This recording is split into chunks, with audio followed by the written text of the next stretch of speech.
Halo YouTube, selamat datang di channel Motomobi.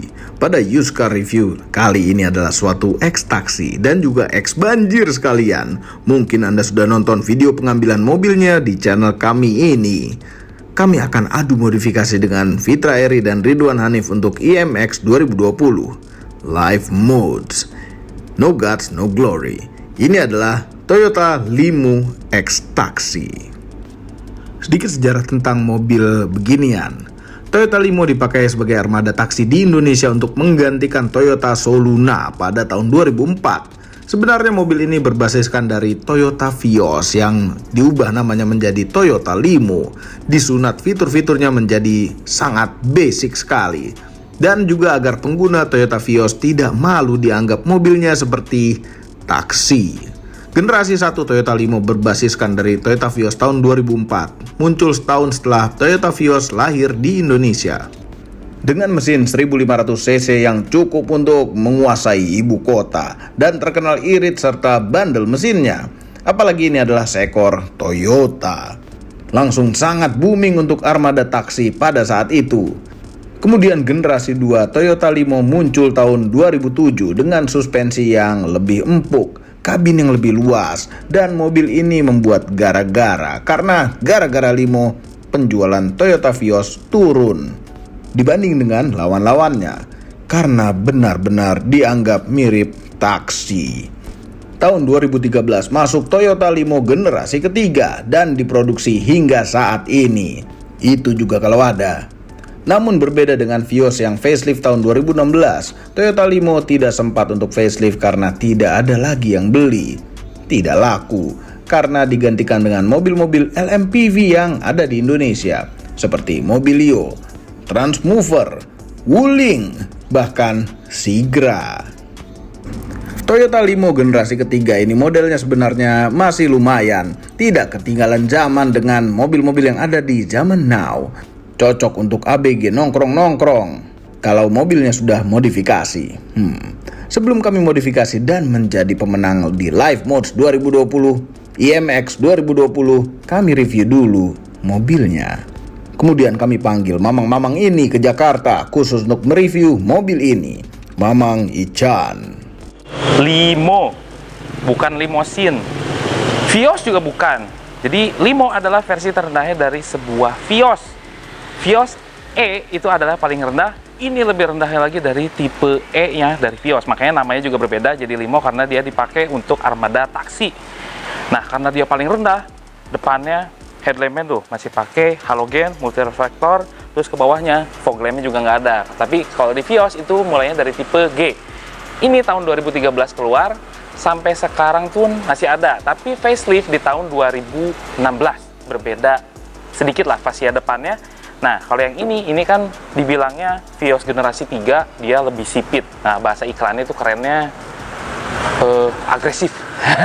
Nah, kali ini dibilangnya lebih menantang gitu ya. Dan ciri khasnya kalau Vios yang pertama kali keluar generasi 3 itu pakai kayak kumis lele di bawah dua gitu kan, kiri kanan gitu. Tapi yang faceliftnya udah dibilang itu kayak Yaris Joker, Vios Joker, jadi berbeda bentuknya dari fascia depannya.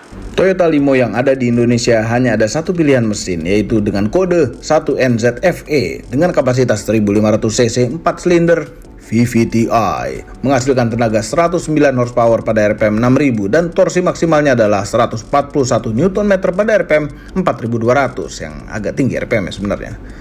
Menyalurkan tenaganya ke transmisi manual 5 speed yang kemudian disalurkan ke roda depan. Mesin ini cukup bertenaga dan hemat. Apalagi bahan bakar yang digunakan bisa memakai oktan rendah karena mesinnya berkompresi yang rendah. Memang cocok untuk digunakan sebagai mobil perang, armada taksi. Di bagian sampingnya Toyota Limo itu kalau diibaratkan seorang manusia, wanita, itu bahasa desainnya tuh centil gitu ya, lentik-lentik gitu. Makanya bahasanya ya centil lah kalau untuk di bagian sampingnya Toyota Limo. Uniknya di bagian headlamp, taillight dihubungkan dengan garis kontur yang memanjang sampai ke sini, dan juga dia panjangnya adalah 4,4 meter, lebarnya 1,7 meter, dan juga tingginya adalah 1,5 meter saja. Di sini juga ada lampu sein bagian samping kecil berwarna transparan putih Spionnya dia masih pakai Toyota Vios, walaupun nggak ada retractable, nggak ada juga electric mirror. Toyota Limo karena standar dia pakai velg kaleng. Profilnya adalah 17565 ring 14 saja. Handle pintunya dia berwarna hitam doff, tapi at least kita sudah pakai yang seperti ini, ditarik saja, bukan model cepol. Bedanya di Toyota Limo, yang depan disc brake, belakangnya tromol, sedangkan yang Vios G itu sudah pakai cakram belakang. Sekarang kita ke bagian belakang yuk. Limo Toyota versi standarnya dari sebuah Toyota Vios, makanya ini standaran banget di bagian belakangnya, walaupun udah 7 tahun, ini nggak ketinggalan zaman menurut saya gitu ya. Dan di sini biasanya ini ada plat nomornya, di sebelah sini ada garnish chrome di Vios, tapi kalau ini Limo hitam doff saja. Bumpernya juga biasa aja, tapi dia semok gitu ya. Dari sini ini hampir sama tuh. Ya nggak? Nah, di bagian bawahnya juga ada fog lamp, tapi hanya di Vios. Limo tidak ada lampu halogen, itu nggak ada. Di bagian atasnya sebelah sini tidak ada rear defogger, antenanya model kecoa yang dipotong sedikit. Dan juga untuk ban serepnya ada di dalam bagasi, knalpotnya nyumput di sebelah kanan. Berlanjut ke bagasinya. Untuk membuka bagasi ini bisa di sisi driver dengan anak kunci di bagian atas bagasinya. Dan ini ruang bagasinya cukup luas, tinggi dan dalam untuk seekor sedan kecil. Bisa menelan satu koper besar, bahkan kadang-kadang dua. Dan beberapa koper medium juga muat. Sayang sekali sudah tidak ada alasnya ini. Biasanya ban serep ditaruh di bawah sini. Berhubung ini mobil X banjir, jorok sekali. Nah, masuknya mudah. Om Mobi kayaknya Mama Mobi mah agak langsing. Oke, ini posisi menyetir saya 172 cm. Atasnya headroomnya luas. Nah, jaraknya 3 jari untuk di bagian lutut, dan kaki masih bisa selonjoran masuk ke dalam kursi yang di bagian depan. Penumpang kiri dan kanan itu posisi pantatnya agak masuk ke dalam gini, tapi yang di tengah ini agak tinggi. Senang ya, di Toyota Limo nggak ada yang namanya gundukan di bagian tengah. Headrestnya pun ada 3, jadi benar-benar untuk penumpang 3 orang dikasih seat belt 3 titik. Nyimpan minuman paling ada di bagian tengah, cup holdernya sebelah sini, dan ada jaring-jaring ini untuk menyimpan sesuatu gitu ya. Nggak tahu tuh apa tuh. Toyota Limo semua jendelanya masih pakai window by power, tapi at least ini nyaman sih duduk di belakang, pahanya juga tersangga dengan baik. Di bagian kokpit Toyota Limo ini kuncinya sederhana, dashboardnya sangat sederhana, namun posisi duduknya cukup nyaman. Ada tilt steering tapi belum teleskopik, mengingat ini adalah versi basic. Sebenarnya lumayan. Ada pengatur height adjusternya untuk kursinya dan juga reclining. Headroomnya pun luas, namun head unitnya ini tinggal 1 din saja, karena biasanya di situ juga ada argometer. Kisi-kisi AC di tengah ada 2 buah, dan pengaturan AC-nya masih model puter-puteran. Arah semburannya bisa ke arah kepala ataupun kaki. Tidak ada defogger depan. Dashboardnya plastik keras semua. Ada jahit-jahitan palsu yang sangat amat banyak sampai ke door trim. Glove boxnya cukup besar, dan ini yang kami suka. Cup holdernya disembunyikan di depan AC yang bisa mendinginkan apapun yang ditaruh di cup holder itu. Jadi suatu Toyota Limo tidak perlu full box. Door trimnya juga ada bottle holder, bisa muat botol sedang dan kecil. Ada power socket di situ beserta untuk menyimpan handphone yang sedang di-charge. Di atasnya ada sun visor yang tidak ada vanity mirrornya. Tidak ada electric mirror, jadi diaturnya manual, seperti mobil tahun 80-an. Dan yang unik pada sisi driver masih dilengkapi dengan oh shit bar. Kami bertanya-tanya, buat apa ada oh shit bar di sebelah situ? Sekarang Mamang Ican akan test drive mobil ini. Sekarang saya berada di dalam mobil X-Taxi Toyota Limo. Apa rasanya? Dan mungkin ini adalah yang dirasakan oleh driver taksi. Tapi memang ini kan karena bekas banjir, ada beberapa yang tidak nyaman digunakan untuk sehari-hari mungkin. Karena ini baru keluar banget dari poolnya, belum diapa-apain, masih berdebu juga. Sengaja kami buat kayak gitu karena ini benar-benar apa adanya. Yang saya rasakan dari mesinnya, mesinnya nggak apa-apa, cukup bertenaga, cuman kalau kita di RPM rendah ini getarannya luar biasa tuh. Ini kalau tenaganya masih ada, cuman kayaknya airflow-nya yang nggak bener, bergetar banyak, dan mesinnya mati.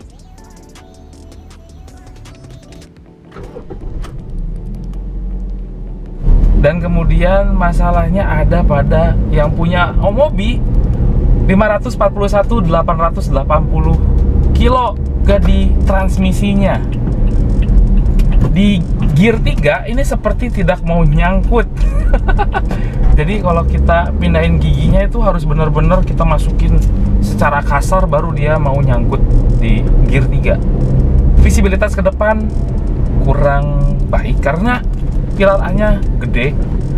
Terus juga kita merasa tenggelam di bawah, dashboardnya di atas, jadi benar-benar ini kita bisa melihat setir dengan baik, bukan ke depan dengan baik. Tapi ya nggak masalah, kalau ini kita masih bisa pakai heat adjuster yang cukup gede, cukup fleksibel, dan kita bisa melihat ke depan dengan ya much better lah daripada nggak sama sekali. Omobi ngerjain banget ya, disuruh nge-review ekstraksi yang belum bener banget. Suspensinya kalau saya rasa memang ini ya tidak berbeda dengan Toyota Vios yang ada, Toyota Limo juga. Ini rasanya tuh memang empuk ya kalau di Toyota ya. Saya nggak berani geber karena mesinnya memang belum benar-benar sempurna, jadi nggak bisa ngetes suspensinya secara kencang gitu, itu stabil atau enggak. Cuman ya kalau rasanya kalau pelan-pelan seperti ini empuk. Rem yang digunakan oleh Toyota Limo itu depan cakram, belakang masih tromol. Ini rasanya memang ya tidak jauh berbeda dengan yang Vios yang ada. Pakem, jadi begitu kita toel pedal gasnya itu udah langsung responnya bagus untuk di remnya. Cuma memang tidak ada ABS, EBD. Oh kan, ngeremnya enak. Ke depan kabin di Toyota Limo, traffic noise-nya terdengar ke dalam, apalagi dari suara mesinnya yang terdengar jelas di dalam kabin. Ini karena memang nggak punya peredam dari firewall di depan, itu nggak ada firewallnya, jadi masuk langsung. Suara ban yang kena aspal agak-agak sayup sih terdengar, cuman ya nggak parah sih. Om perlu ada perbaikan dulu di mesin, di airflow-nya terutama. Terus juga ada perbaikan di transmisinya, benar-benar nggak enak banget. Walaupun koplingnya empuk, tapi ini masuk transmisinya nggak enak, masuk gear-gearnya tuh. Apalagi di gigi 3 kita harus benar-benar ditekan baru dia mau engage gitu. Remnya normal, suspensi normal, cuma itu aja sih Om. Dengan nyetir mobil itu jadi merasakan apa yang dirasakan para supir taksi. Tapi itu mamang-mamang harusnya duduknya lebih tegak, macam supir taksi. Oh ya, sekarang kami suruh dia untuk jelaskan bagaimana caranya mendeteksi apakah mobil bekas banjir atau tidak, atau bekas tabrak atau tidak. Jadi gini Om, untuk mendeteksi banjir itu gampang aja, bisa dilihat dari baut-baut yang ada di kursi. Kalau misalnya berkarat itu udah pasti kena banjir. Apalagi kalau kita ngolong sebelah sini, kelihatan itu pasti ada karat-karatnya sangat besar untuk di bagian kursinya. Bisa juga dilihat dari pedal remnya, pedal koplingnya, pedal-pedal di sini, ini kan dari besi. Nah, itu bisa kelihatan karatnya ada di sebelah mana, dan juga steering column-nya. Kalau misalnya steering column itu udah pasti berkarat, itu udah pasti ex banjir lah. Untuk mendeteksi mobil ini bekas banjir atau enggak bisa dilihat dari baut-baut yang ada di sini. Seperti ini, dudukan aki itu sangat-sangat berkarat. Baut-baut yang ada di dalam itu berkarat juga, dan juga bagaimana mendeteksi dari apakah mobil ini bekas tabrak atau enggak bisa dilihat dari rangka depannya. Nah, ini namanya apron. Depannya apron ini sangat rapi, yang artinya ini bukan bekas tabrak. Bagian sebelah sini juga las-lasannya masih terlihat dengan jelas, titik-titik las itu masih dapat terlihat dengan jelas. Jadi Toyota Limo itu buat apa? Yang pertama, kalau misalnya pengen mobil eksperimen, ambil Toyota Limo yang seperti Vios, tapi masih bisa dimodifikasi. Misalkan nggak mau pakai body kit dari TRD, pakai body kit yang lain kayak dari Luxio, kan nggak nyambung ya. Nah, dan juga dari perawatannya gampang, spare partnya gampang, dealernya banyak di mana-mana untuk Toyota. Penyakitnya Untuk di Toyota Limo itu tidak ada penyakit yang ya serius lah, apalagi yang dari pabrik itu nggak ada yang serius banget untuk di Toyota Vios. Yang namanya sedan, penggerak roda depan paling di sebelah situ saja. Mesinnya kalau bukan X banjir itu pasti bandel. Tapi kan kalau ini taksi bekas X banjir perlu diwaspadai. Walaupun ini bisa dipakai juga sampai saat ini. Untuk harganya berapa, Om? Mengenai harga X taksi X banjir mobil ini akan ada di channel Om Mobi. Yang pasti harganya kurang lebih hampir sama dengan motor 250cc 2 silinder. Cukup terjangkau, mengingat ini adalah sebuah mobil yang mempunyai atap dan tidak kehujanan dan dingin. Overall, mengenai Toyota Limo X taksi X banjir ini, satu hal, merupakan mobil yang cocok untuk modifikasi seperti yang akan kami lakukan pada live modes, yang berarti cocok untuk Anda yang ingin modifikasi mobil. Video ini tidak dibayar oleh siapapun dan apapun yang terlihat pada video ini. Jangan lupa tekan tombol jempol ke atas dan subscribe channel Motomobi, Omobi, dan Mes Mobi apabila belum, berikut dengan tombol loncengnya. Share video ini ke seluruh dunia melalui sosial media Anda dan jangan lupa follow sosial media kami. Dan itu Mamang-Mamang Aspros Auto juga di follow. Terima kasih telah menonton.